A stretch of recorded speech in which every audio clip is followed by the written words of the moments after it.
Right now, we're grinding, making some more hits, finishing up the mixtape. Q Files. It hits the stores, or it's gonna be available March 23rd.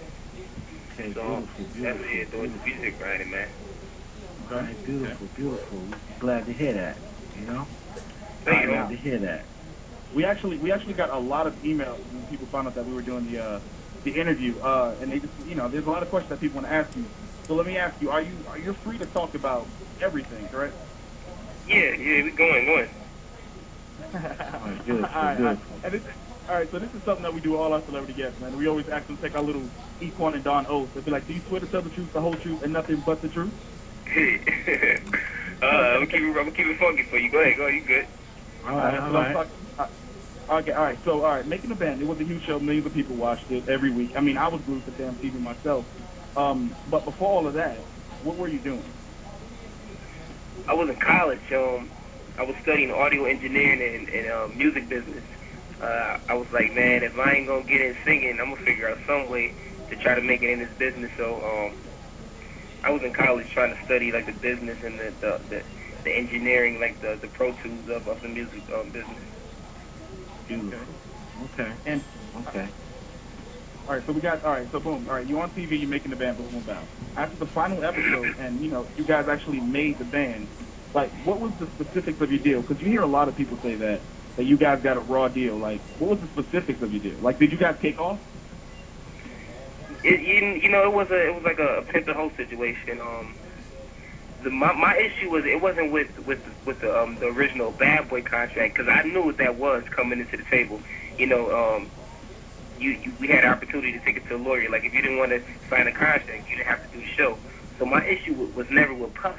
My issue was with the Starstruck management contract. What happened was we got out of the Bad Boy situation, and we got signed to Atlantic, and we had an opportunity to really brand Day 26 and make it big. So I knew we were getting cheated by a manager. So I was like, man, I ain't about to go into the new year still get cheated. We got to get our business in order. So my issue was to get new management. It never was. Right. Like this dude, like I signed an original contract with him, a Starstruck management contract. Then after the show, he brought an 826 LLC, and that was like to 2060. If I die, my funds go to him and his family. Basically, he owned everything that I would, if I got anything, he would own it. And I'm like, I ain't signing this. So you basically, not to cut you off, Don, but what basically happened was, like you said, it was a Pimp and Hoe situation, right? Yeah. You already knew what the contract was when you when you dealt with Puff. Everybody everybody know that. Yeah, it is what it is. Right, so you know what's going to be the deal. So then you step out of that situation, you broke away from that, which is very hard for cats when they deal with it. Exactly. You know what I'm saying? So you jump from one Pimp and Hoe situation, you know what I'm saying, to a Pimp and Hoe situation that basically, you know what I'm saying? That is exactly like managing it. And I'm like, dude, you ain't getting this. Like, you was the manager. You don't deserve none of this. Right. Was this not? But was this okay? Like, your first album came out #1 and hit it, so like what, almost 700,000 copies or something like that.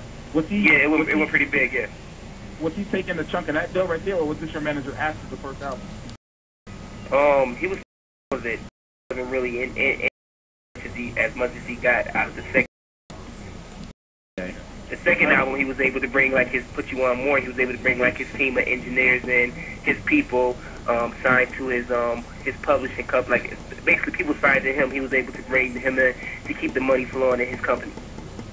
Wow. Okay. All right. So when first album comes out, you guys should be taking off 700,000 copies. That's pretty big. And then, all right, you're in a relatively decent situation. I mean, when the second season started, I could tell you guys had some dough. I mean, you guys' lineup was looking extra crisp, and I saw a couple of iPhones, and Rob was running around with crazy scarves and hats and stuff like that. And then all of a sudden, pretty early on in the show, Danity came situation, and boom, it's almost like Q started to spaz. Do you think they used like creative editing? Like, what was the deal? Because I heard that there was something about like them owing you, like he was supposed to buy your family a house or something like that. And yeah, when you make it, everybody thinks, I lived in the area in Rochester that wasn't so good before I made the band and was able to move here to the DMV. So people think you got money, and we were receiving threats at home. So, you know, I